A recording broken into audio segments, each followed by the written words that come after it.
This week on the Writers Detective Bureau, homicide report databases, veteran detective advice, and conducting story research. I'm Adam Richardson, and this is the Writers Detective Bureau.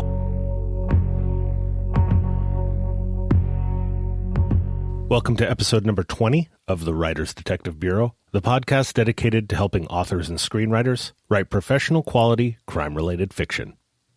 Every week, I nudge you to join Patreon. I hope you will add this to your 2019 list of things to do for your author business. Your readers want to support you, so give them a chance by creating your own Patreon account. To learn more, visit writersdetective.com/Patreon, Patreon. Please join me thanking the patrons that make this podcast possible. Joan Raymond, Guy Alton, Natasha Badgema, Natalie Borelli, Joe Trent, Siobhan Pope, Leah Cutter, Ryan Kidmill, and a big shout out to my latest patron, Richard Phillips, by visiting the links to their author websites in the show notes by going to writersdetective.com/20.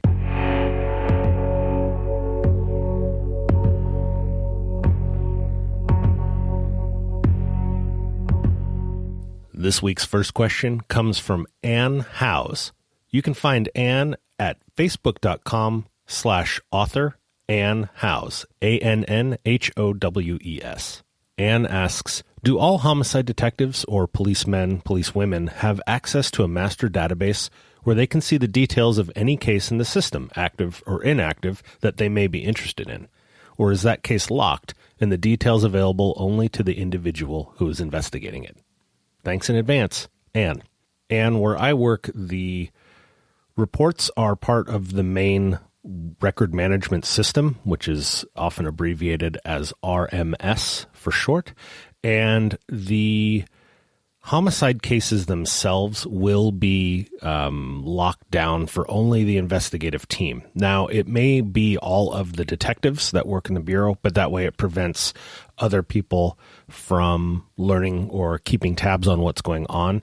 Because the investigative reports are ongoing as the case is going along. It's not like the report, one big report's written at the end. It's individual reports that happen throughout the day, every day as they're working these cases. So they do limit the access to only the people involved in the case. And it may not just be the investigating officer, but it will be anybody on the investigative team that can have access.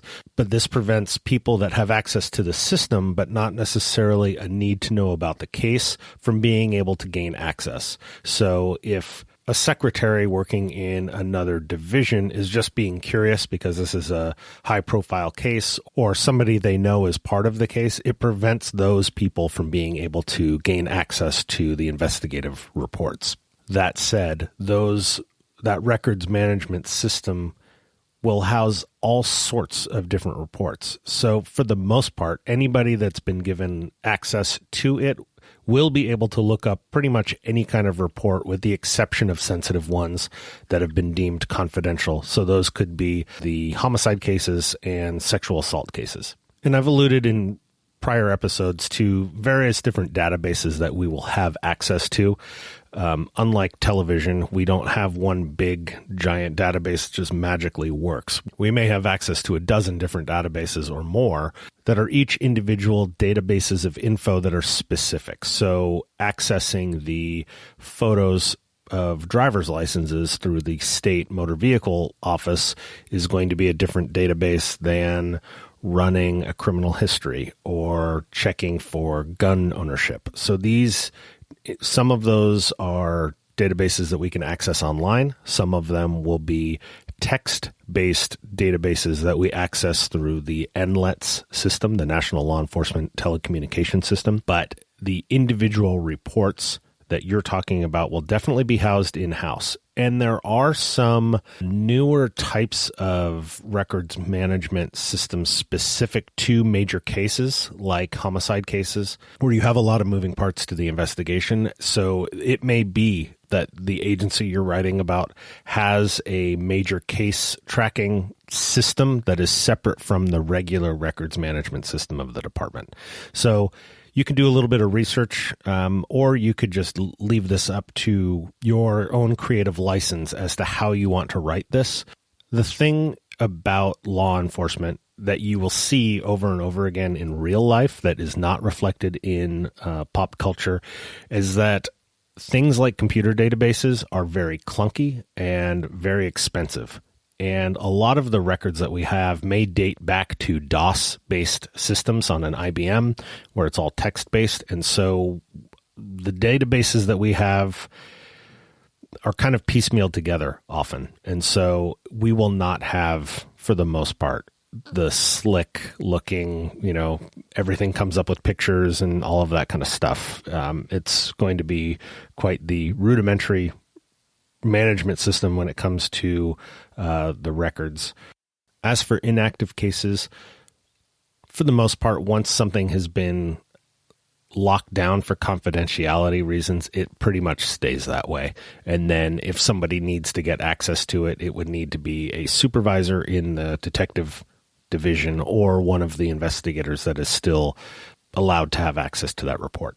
But the main gist would be locking down active homicide cases to only the investigative team that's working those cases. But again, it's your story, so if you want your character to have access or to not, I'm sure you could write it either way and still have it be pretty believable.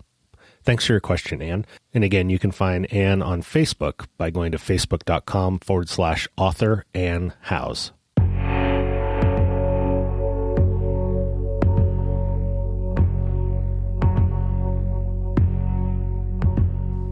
Our second question comes from Rick Wasaki, and you can find his author website at frederikwasaki.com. Spelling will be in the show notes at writersdetective.com/20. Rick writes, "Good morning, Adam. I hope you've shaken the sand out of everything." Thank you. Yes, I had a wonderful vacation in Grenada in the West Indies.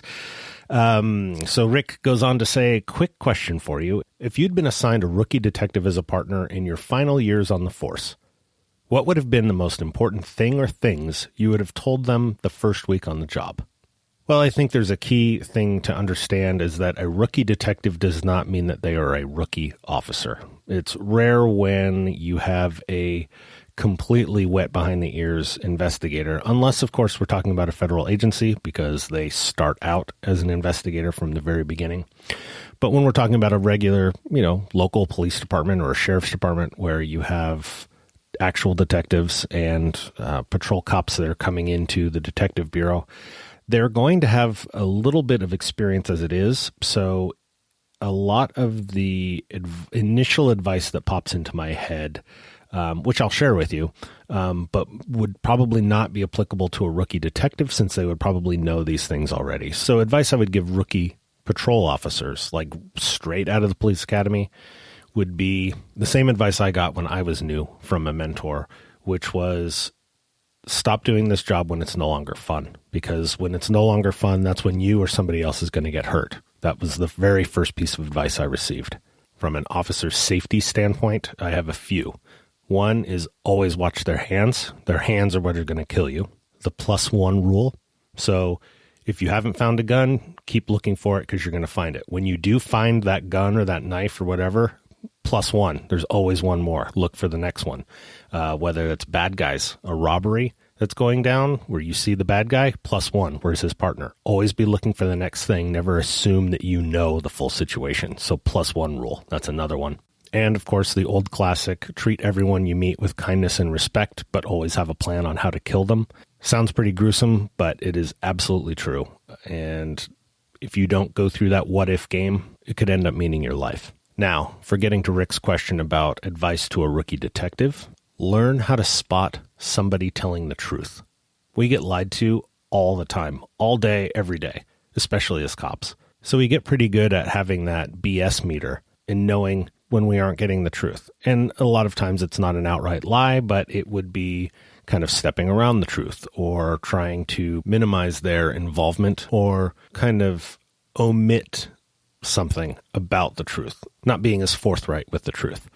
So we're used to that, and we can tell when something's being left out or when we're being bold-faced lied to, but it gets quite tough being able to determine when somebody is really telling you the whole truth because we have that BS detector, it's almost like it's a little too well tuned to the point where we get lied to so often that it can actually become hard to actually recognize when somebody's being completely truthful. So that is a must for a detective to learn how to do that. And I think on a previous episode, I've alluded to signs that somebody is telling the truth, like when they get louder and louder rather than quieter and quieter in their protests of what it is we're accusing them of. So that's just one example. And then if you're working any kind of proactive case where you have an undercover officer involved or an undercover detective, one big major piece of advice is never let the undercover be the case agent, because that undercover officer becomes too invested in the case.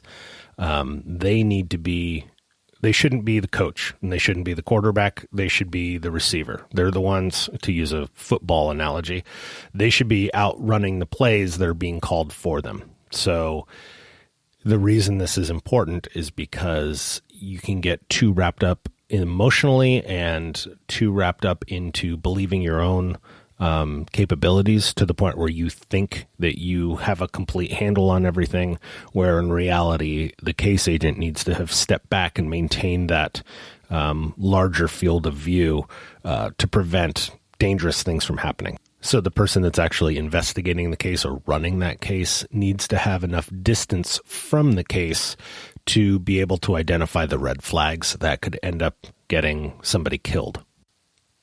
And lastly would be making sure that that rookie detective learns how to manage time adequately, or developing a way to manage time, because there's always an emergency of the day.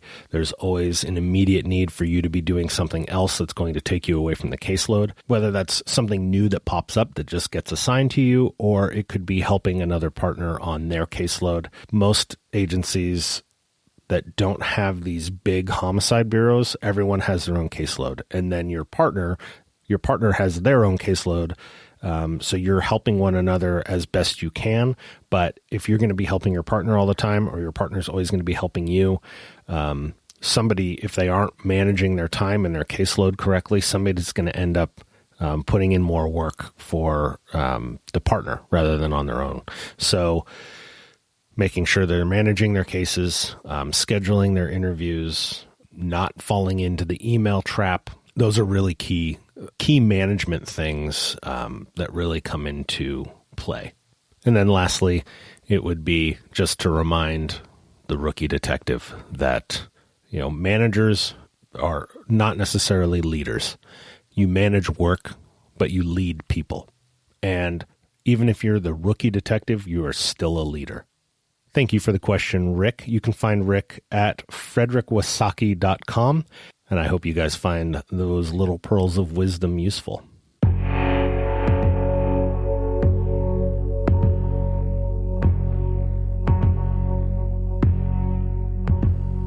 And this week's third question comes from my dear friend, Terry Swan. Terry's been with me on the writer's detective journey since the very beginning, so I'm happy to have a question to answer for her. So she writes, "Hey, Adam, I've recently seen a number of writers posting on Facebook about turning off their VPN before doing research on their novels. Apparently, they're afraid they'll end up on a government watch list. My question is two-part. Would turning your VPN off or using programs like Tor or Opera, two I've heard mentioned, do anything for hiding your identity? My understanding is your IP address is what's used to track your computer activities. What would the likelihood of getting a visit from the guys in the blue windbreakers? I'm thinking slim to none. Personally, I think having a visit from the FBI would be great fodder for a novel. Thanks a bunch, Terry." Excellent questions, Terry. First of all, I agree with you. Slim to none on the likelihood of getting visits from the guys in blue windbreakers. Having worked with those people, I can tell you that we don't go out wasting our time on door knocks for people because of their browser history. So a VPN is a virtual private network. You could kind of think of that as a tunnel that goes from your computer to your VPN service that is encrypted. So using VPN is actually a smart thing to do to hide your browsing history, in theory, from your internet service provider. Essentially, by using a VPN, you can choose where that IP address resolves to. So, for instance, if you want to appear that your internet connection pops up in another country, then you can use a VPN and select where you want that VPN's IP address to pop up. So if you think of an IP address like your residence address, your street address, it would be like having a PO box in another country where you could receive mail there. And it's kind of a strange analogy, but that's kind of the way the IP addresses work. So where you pop out onto the internet is your IP address. I would say that leaving your VPN on is smarter, because otherwise, if you turn your VPN off and you access a website, that website owner will see your IP address. And if it isn't that VPN's IP address, then it's going to resolve right back to your local internet service provider. So if you're using especially a local company or one that is only regional somewhere in a corner of the United States, it certainly narrows down where you are. And that's the reason why when you log into certain websites, it will suggest advertisements in your local area. It's because it knows where you are based on the IP address. So using a VPN is a smarter idea for your privacy by camouflaging where you're physically located, by having it be where you have selected the VPN to make your IP address appear. Now, Tor, which stands for the onion router, is a way of bouncing your IP address all over the world and having your IP pop out in a known Tor node location. So in other words, the way that Tor is set up is to have it very, very hard to track the way that or where your internet service came from. The problem is that when you run Tor, you are actually hosting some of that bouncing going on for other users of Tor. And I would say to stay away from Tor altogether. It's one thing to set up a Tor node intentionally where you know what you're doing and you're using a computer that does not have anything else on it for very specific reasons. We certainly pay attention to Tor when it comes to law enforcement, because that's where a lot of the black market online stuff goes. If you've done any research into the Silk Road, which was essentially a marketplace within the Tor network system where people were using Bitcoin to pay for all sorts of things, whether that was drugs or prostitution or weapons, hitmen, all of that kind of stuff. There's a lot of research you can do about Tor without actually going into Tor or having Tor loaded on your computer. So I would certainly advise against that. Now, Opera, which Terry also mentioned, the Opera that I'm aware of is essentially a web browser that is pretty effective at having a private mode. Most of the web browsers nowadays will have private mode. So that way you're not saving cookies and your significant other may not see what it was that you were looking at online. So if you're really concerned about your privacy, I would say use a VPN. And I actually use PIA, Private Internet Access, for my VPN use. I don't use it all the time because I'm not really worried about it when it comes to what I'm looking at. I use it more when I'm traveling, like when I was in Grenada on my vacation, using the free Wi-Fi in the hotel. I was using my VPN connection, so that way whoever was hosting the Wi-Fi in country would have a harder time seeing, my airline reservations or my credit card numbers or the discussions I was having online with all of you guys. So I would continue to use your VPN and then use a browser in private mode, which will prevent the browser from downloading tracking pixels like for Facebook ads or cookies, that kind of thing. So all of those things aside, you're really protecting against bad actors, the hackers and, the people trying to hold your information hostage, rather than worrying about the FBI coming and knocking on your door because you were looking at, pictures of homicide scenes, that kind of thing. We still have the First Amendment, believe it or not. And having worked with those blue windbreakers, as Terry mentioned, I can tell you that we do not go knocking on doors just because of what people are looking at online. Unless, of course, it is something like child pornography. And if that's the case, then yes, we are coming to your house with a search warrant, and you are very likely getting your computer seized at the very least. But again, all of that kind of stuff, for the most part nowadays, is done through Tor. So again, stay away from Tor, but use your VPNs and your browsers in privacy mode. Thank you for the question, Terry. I appreciate you. And next time I head to the Caribbean, I'm definitely going to meet you somewhere for a drink. Thanks for listening to this episode of the Writers Detective Bureau podcast. If you enjoyed this episode, please be sure to subscribe. If you belong to a writers group, in person or online, I would love it if you'd share this podcast. This podcast is created for you. So don't be shy and submit your crime fiction questions, or just say hello at writersdetective.com/podcast. Thanks again for listening. Write well.